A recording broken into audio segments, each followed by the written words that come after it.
Yeah, good morning. Myself, I am Adinarayanane, Dean Planning and Development, School of Planning and Architecture, Vijayawada, Government of India. Today, thank you for the opportunity. Today, I will be presenting my first research paper in the 21st International Conference on Development. The topic I will be presenting is resilience of coastal communities to climate change in Thiruvananthapuram region, Kerala state, India. To start with the introduction, global scenario, global sea level have risen by 21 to 24 centimeter since 1880, primarily due to thermal expansion of seawater and melting glaciers, intensifying coastal flooding and erosion according to recent research study. So coastal erosion and flooding threaten over 128 million people living in coastal zone globally, impacting infrastructure, economies, and biodiversity. Climate change amplifies storm surges, ocean warming, and acidification, increasing the frequency of severity of coastal disaster and threatening marine ecosystems. So the vulnerable group, minority communities, low-income population, and renters often lack of resources to adapt to climate-induced coastal threats. So global economic losses are significant. In the US, coastal erosion leads to $500 million in annual property loss and $150 million in mitigating cost. So nature-based solution, for example, mangroves, reefs, floodplains are globally recognized for enhancing resilience by reducing flood risk and offering cost-effective protection. On Indian context, India has 7,500 plus kilometer coastal line, faces major erosion threats with 33.6% eroding, 26.9% accreting, and 39.6% stable as per the recent study conducted by NCCR studies. Between 1990 and 2016 years, India lost approximately 235 square kilometers of land to coastal erosion, with states like Kerala, which accommodates 65%, and Gujarat 60% showing highest erosion rates in the system.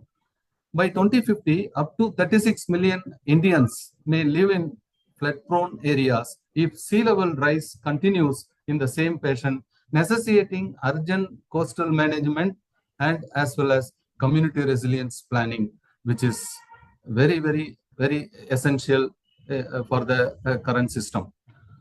With this, hazards, vulnerabilities, and risk.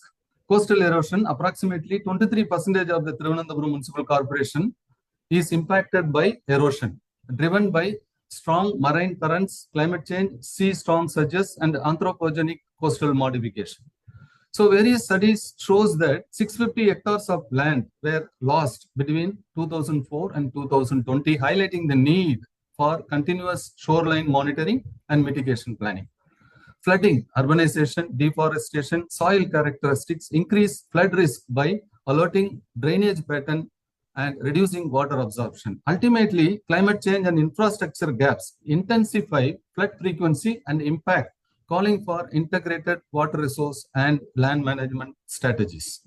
So, social and infrastructure vulnerability. Social vulnerability reflect communities' capacity to withstand disasters influenced by demographic, economic conditions, health infrastructure.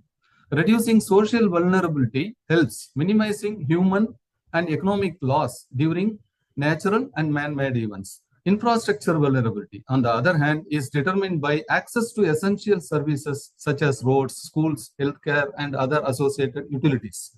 Areas with limited infrastructure access are more prone to service disruption during hazards affecting community resilience. So finally, risk assessment. The risk is a function of hazard, exposure, and vulnerability, estimating the potential damage from events like floods and erosion. Risk maps are developed by combining hazard and vulnerability layers using matrix model to guide targeted intervention. So study region is Thiruvananthapuram Municipal Corporation, which is located in this southern state of Kerala. Demographic significance is district encompasses most populous urban area in the Kerala and plays a central role in the region of demographic profile. Administrative and functional role, Thiruvananthapuram serves as a Kerala's political, educational, administrative capital, reflecting its strategic importance in state governance. Then municipal governance, Thiruvananthapuram Municipal Corporation is established in 1920.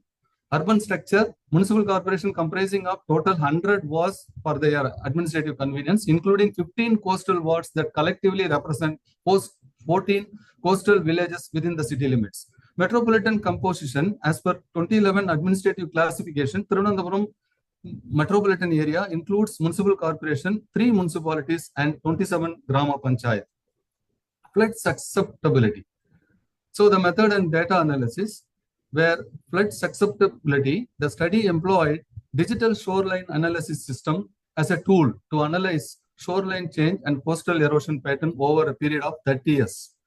So this DSAS integrates shoreline data, satellite imagery, geographical analysis, and to identify zone of erosion.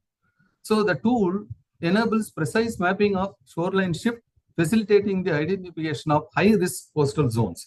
Flood vulnerability was evaluated using multi-criteria decision-making approach based on 9 key environmental and spatial parameters.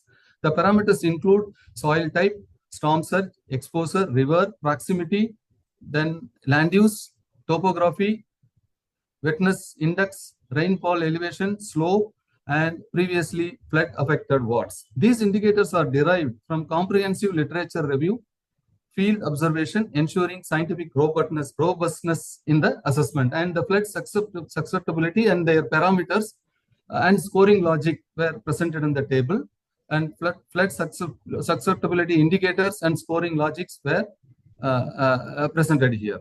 And this indicates, then we move on to social vulnerability index.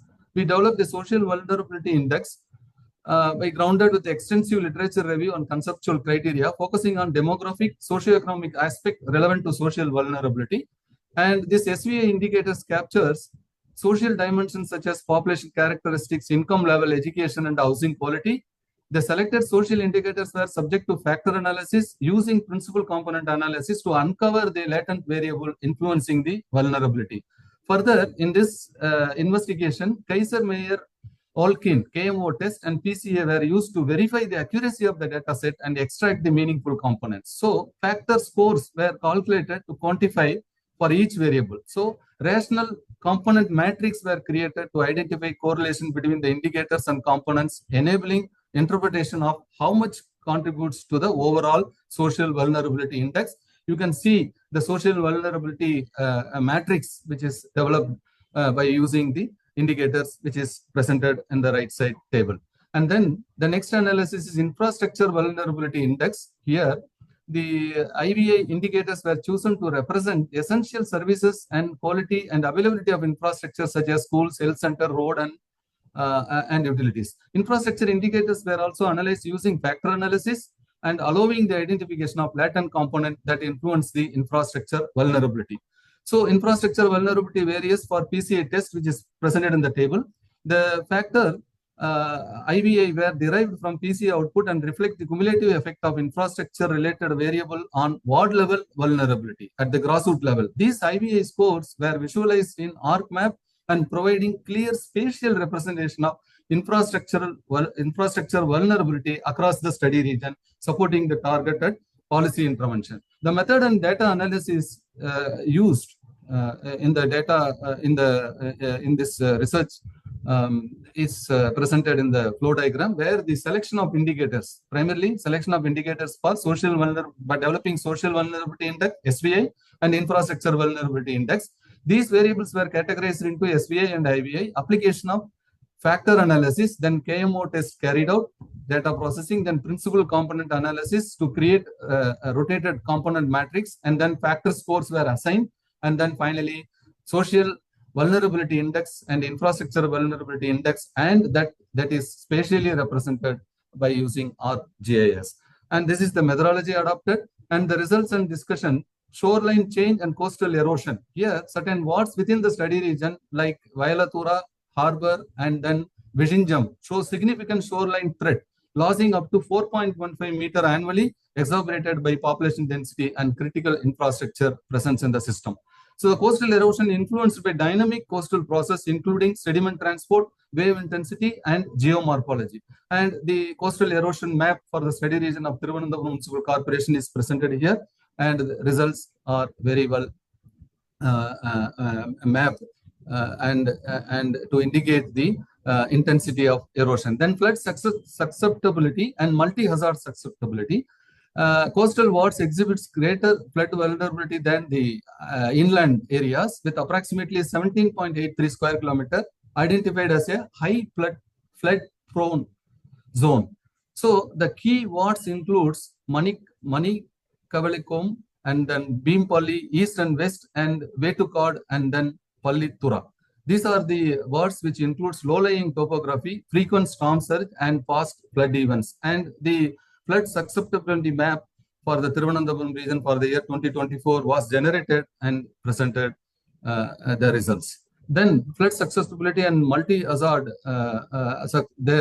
multi-hazard susceptibility. 13 out of 15 coastal wards are classified highly and very highly susceptible to multiple hazards, and most at-risk wards includes Pallitura, Valayadura, and Bhimapalli East, and Manikovilakam, and then Poothura, and then Vijayawada are the other, primarily due to proximity to the sea and exposure to overlapping hazards, and the map is presented. Then infrastructure vulnerability. Likewise, the infrastructure vulnerability is assessed by evaluating household proximity to essential services such as schools and health and other transport infrastructure. The vulnerabilities are spatially distributed, indicating systematic disparities in infrastructure planning and service delivery across the Thiruvananthapuram Municipal Corporation study region, and ward statistics of social vulnerability with very high, moderate, low, and very low, which is spatially represented for the year for the study region of Thiruvananthapuram Municipal Corporation 2024. Then socioeconomic vulnerability also carried out. 15% of the ward of the study region are classified highly, extremely highly susceptible in the social vulnerability. Key factors driving this social vulnerability includes limited access to education, poor living condition, and high prevalence to both infectious and non-communicable diseases, and the socioeconomic vulnerability of the study region, which is map generated and presented here. And then composite vulnerability is assessed. Composite vulnerability is the highest in the coastal ward of Thiruvananthapuram Municipal Corporation, while inner area and the central business district shows relatively low vulnerability. The analysis indicates the spatial concentration of vulnerability along the coastal line influenced by environmental and socioeconomic factors. Overall, 32% of the wards falls under highly vulnerable zone, and 25% are classified and moderately vulnerable in the study region, and the results are presented in the map. The composite vulnerability of the study region. Then risk mapping. The coastal wards of the study region is highly vulnerable to sea level rise, erosion, floods, and extreme weather due to rapid urbanization and population growth. Risk map shows high risk zones concentrated along the coast, with risk levels declining towards the eastern part of the city. Overall, 18% of the ward fall in high risk zone and 13% moderate risk zone, highlighting the need for focused mitigating efforts. The risk map for the study region, Thiruvananthapuram Municipal Corporation, which is presented here with very high, moderate, low, and very low, which is having a very clear understanding of the risk factors. To conclude, recommendation and conclusion, Thiruvananthapuram Municipal Corporation, with this study, we conclude with the study region faces serious coastal erosion with the land loss regarding land loss reaching up to 4.15 meter annually in the areas of Valaytura, Harbour, and Vizhinjam, highlighting the urgency of intervention. 13 out of 15 coastal wards of TMC are classified highly and very highly hazard prone due to their geographical location and exposure to storm surge, flooding, and erosion. Social vulnerability is more pronounced in the southwestern coastal wards due to factors such as low education level, poor living condition, and higher prevalence of diseases. Then around 40% of TMC wards face high infrastructure related risks, especially in southern and northeastern region due to limited access to healthcare, education, and other essential services. Risk mapping reveals that 18% of the ward lie in the high risk zones, and protective measures including living breakwaters in areas of Palitura and then Vetukad and then planned offshore breakwaters of Valitura and Harbour. So geotubes are also being deployed to reduce the wave impact and restore the coastal line. Flood mitigation involves embankment along the rivers such as Padavankadi, Todu, and Killi River, and preservation of riparian zones to stabilize the soil and improve water retention. So nature-based solution like detention pond, bioswales, rain gardens help manage stormwater and reducing flood risk. Strengthening legal livelihood and using indigenous knowledge is the key to build long-term resilience in the system. With this, thank you for the opportunity once again. I conclude my presentation.